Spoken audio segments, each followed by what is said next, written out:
Sudah hari ketiga teman-teman Bapeda melaksanakan acara sosialisasi peraturan Menteri Dalam Negeri Permendagri 70 tahun 2019 tentang SIPD Sistem Informasi Pemerintahan Daerah. Kenapa acara ini kami laksanakan? Mengingat ini adalah sistem yang baru untuk menggantikan sistem penginputan sistem informasi yang selama ini dipakai untuk proses perencanaan penganggaran. Yang selama ini kita pakai adalah SIMDA.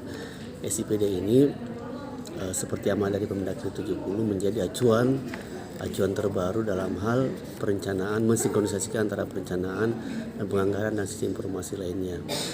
Hari pertama kami fokus kepada bagaimana teman-teman itu bisa mensinergikan antara apa yang diinput di SIPD yang merupakan indikator dari Permendagri 90 tahun 2019.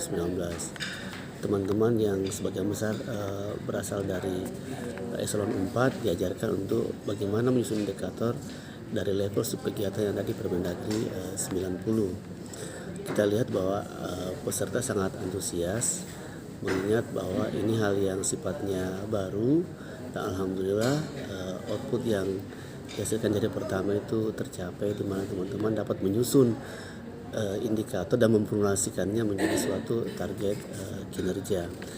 Di hari kedua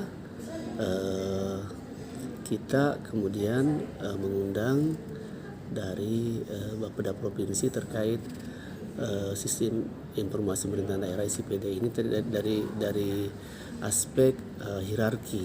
Hierarki itu maksudnya bagaimana menginput dokumen daerah RPJMD, kemudian masuk ke dokumen Resra OPD, kemudian seterusnya turun jadi RKPD, Renja dan seterusnya RKA dan DPA. Seperti itu di hari kedua. Kemudian di hari ketiga hari ini kami melibatkan teman-teman dari Badan Pengelola Keuangan Daerah Provinsi. Tadi ada 2 pemateri dan masih lanjut lagi setelah break ini.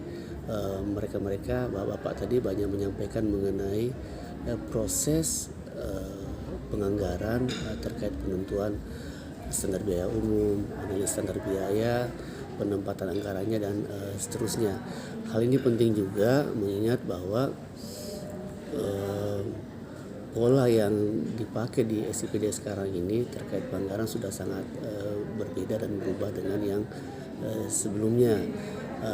Contoh yang kami sampaikan adalah terkait jasa tenaga harian lepas yang sebelumnya itu lepas gelondongan di salah satu nomenklatur tertentu. Saat ini menurut petunjuk tadi adalah dimasukkan pada kegiatan. Jadi kinerjanya teman-teman honorer itu masuk diukur di kinerja kegiatan. Saya pikir ini suatu hal yang baik dan memang begitu harusnya karena tenaga teman-teman honorer itu akan kelihatan terukur kinerjanya berdasarkan apa yang dicapai dalam kegiatan. Seperti itulah salah satu contoh yang membedakan antara SIPD yang sekarang dengan SIMDA yang lama. Yang kedua juga di sini di SIPD ini tidak ada lagi ruang untuk menambah kegiatan dan program karena sudah dikancing. Beda dengan SIMDA yang dulu itu ada bagian terbawah di Permendagri 13 itu kita bisa menambahkan DST dan seterusnya. Jadi orang bisa berkreasi dengan leluasa sehingga kadang apa yang ditambahkan itu tidak sesuai dengan apa yang menjadi amanah Undang-Undang 23 tahun 2014. Di SIPD ini dirapikan, semua penambahan program, kegiatan sampai subkegiatan itu menyesuaikan dengan urusan yang ada di Undang-Undang 23 tahun 2015 tentang pemerintahan daerah. Harapannya adalah kemudian apa yang kita inginkan dari selesainya acara ini insya pada sore ini adalah teman-teman di level perencana, di level eselon 4 dapat menyampaikan semua hal yang baru, semua hal yang mereka dapatkan di ruangan ini kemudian disampaikan kepada teman-teman di level dinasnya masing-masing bahwa terkait penginputan, ya salah satunya terkait penginputan di SIPD ini bukan lagi penginputan dilakukan oleh perencana, tapi semua jenjang itu harus mempunyai otorisasi untuk melakukan penjemputan baik dari eselon 4, 3, bahkan eselon 2. Saya pikir itu, dan kemanfaat lainnya masih banyak lagi. Saya pikir kita berharap kemudian karena ini menjadi sesuatu yang baru, teman-teman termasuk OPD juga harus bisa menyesuaikan, karena memang pasti hal yang baru itu di awal-awal akan ada sedikit riak, tapi saya yakin bahwa dengan seiring waktu semua akan terselesaikan dan dijalani dengan baik. Terima kasih. Terima kasih Pak. Ya.